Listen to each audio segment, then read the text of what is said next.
So, welcome to the Sunday night broadcast. And before I start, a few things. I'm going to be away in February, so for all patrons, I'm going to do. Hi, Paul. I'm going to do 2 broadcasts a week, and I think I'm going to do the second one on the Friday. This is during January. Yeah, I think it's going to be the Friday where I'm going to do a Skype phone in, and it will just be for patrons. It won't be put on public. So if you'd like to join that, I will make the link in Patreon for that. And at the last Saturday of this month, I'm going to do a whole afternoon webinar as well. You can find all this in my website. Hi, Keel. Hi, Paul. Did I already say hi, Paul? And what else? Yeah, so I'm going to do a webinar. That's the whole afternoon. And I also have a 6-day meeting here in Spain in May.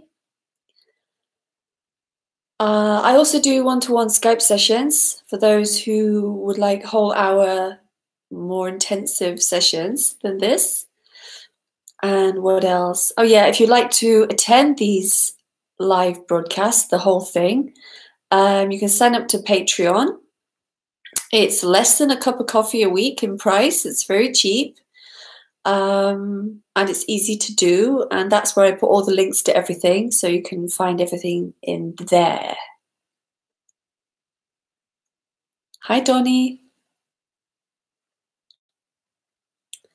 Okay, so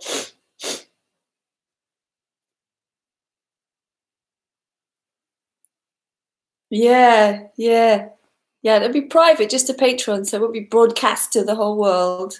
So I'll keep it very relaxed, you know.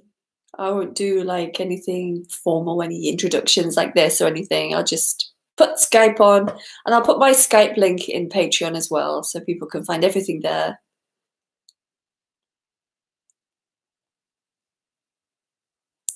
So, this non-duality business. Hi, Jim.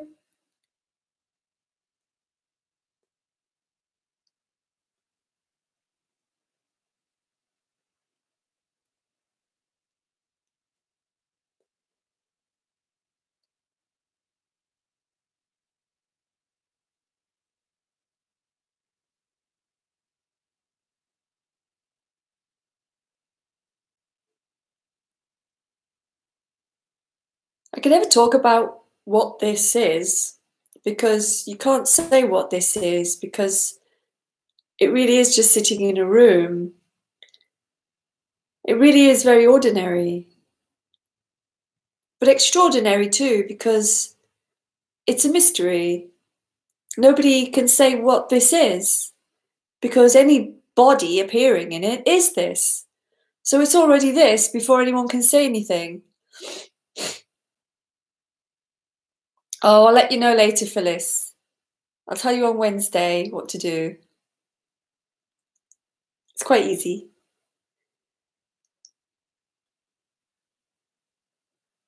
So it doesn't matter how many fancy words are used. Some people like write me messages which are full of fancy words, and they're all utterly meaningless. Because words are meaningless. There's no truth. There's no truth that can be defined. But at the same time, what can be pointed to is what in this as well, this can appear as the dream of a person. And there is no person, there is no actual real individual that is separate because there's nothing separate here. But the person, this contracted sense of the person, dreams that it's a person, dreams that it's separate, and it's trying to find in its dream freedom or enlightenment. And it sets enlightenment up here as something that can be reached.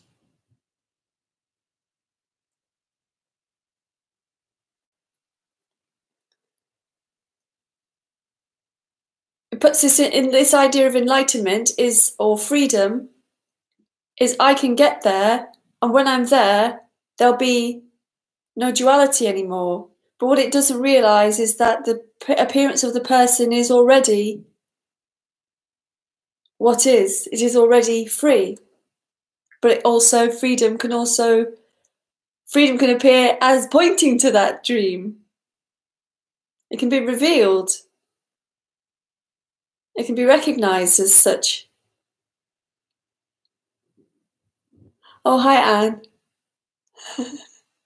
That's okay.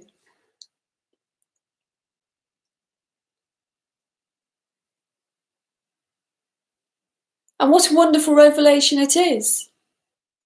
What an absolutely wonderful revelation, that there was no person who was suffering.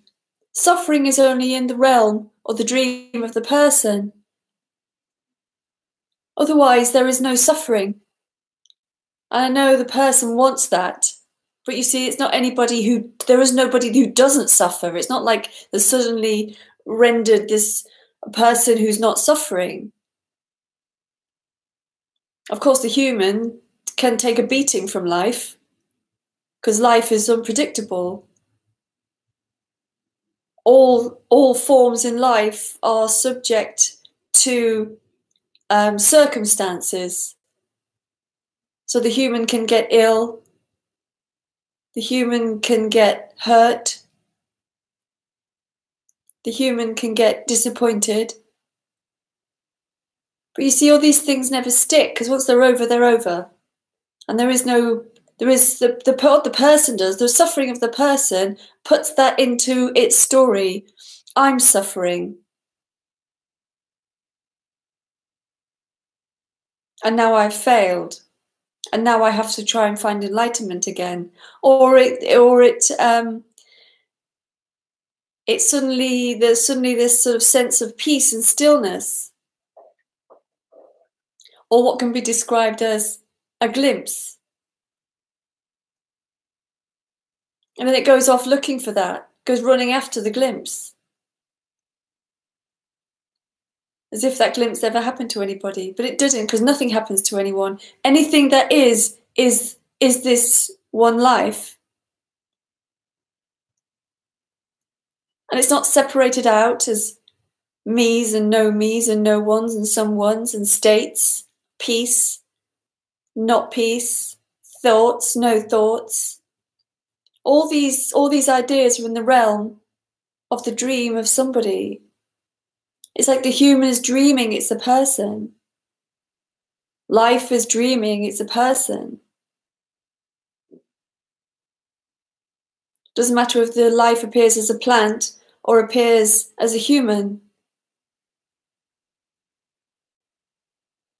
But because the person has taken on the human as its identity, this is my body, all these things are happening to me, to this body. And even if something happens to another object, it's my object, or I'm associated with that object, and now it affects me. And of course, things happening to other things are going to affect the human, but they're not going to affect in the way as it affects the person, because the person builds a whole identity around that. And that's where the suffering is. The suffering is in the identification with this appearance. Without that identification, it doesn't matter what appears. This body becomes irrelevant in that way. It doesn't matter what happens to this body.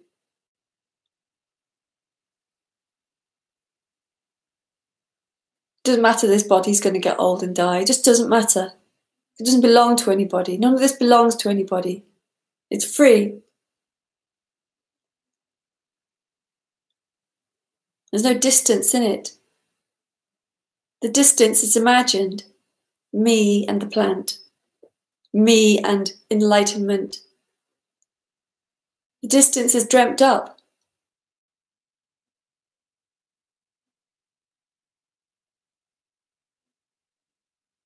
And then the person, the states will happen, and the person gets hold of that state, my state. I got there, I got something, and now I want to go back to that. when nothing ever happens to anybody. States come and go. This has got nothing to do with states. Spiritual teachings are to do with states. States of awareness. States of... I can't hardly remember.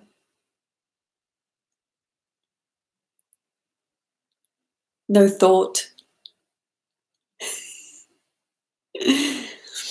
Thoughts, no thought, none of it matters. States, none of them matter. This body often has states of one form or another, but they're irrelevant, they just don't matter.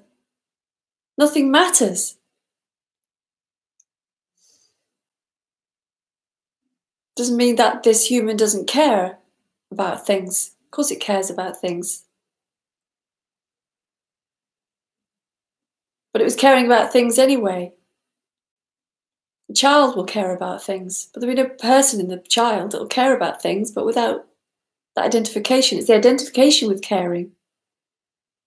And in some teachings, you know, it's teaching that the person can rise above these things. Nothing can be touched. It can't touch you. But that's not going to last. This dream of rising above things as some sort of disassociated, sort of no feeling, stateless being is another dreamt up state. It's going to come crashing down sooner or later. Because it's like got hold of that state. It's identified with it. Then it's going to think, I've lost it. I've lost my state. And it never had a state to begin with, because no one has anything here. It's utter chaos. Because the person's living in the dream of solidness, in this reality that it lives in, it doesn't want chaos. It would run screaming from the chaos I'm speaking about. It wouldn't want to be here at all. It doesn't want to be here. It wants to go towards its dream of a better life, a better me, a peaceful me.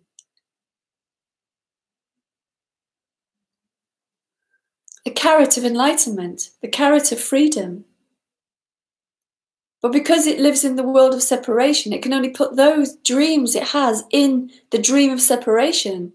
So it's running around in a dream like this, running around and around and around. A dream chasing a dream. It's never going anywhere. It's never moving.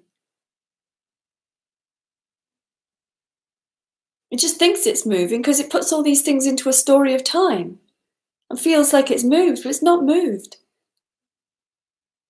Person's going round and round in a circle. It's a dog chasing its own tail all the time.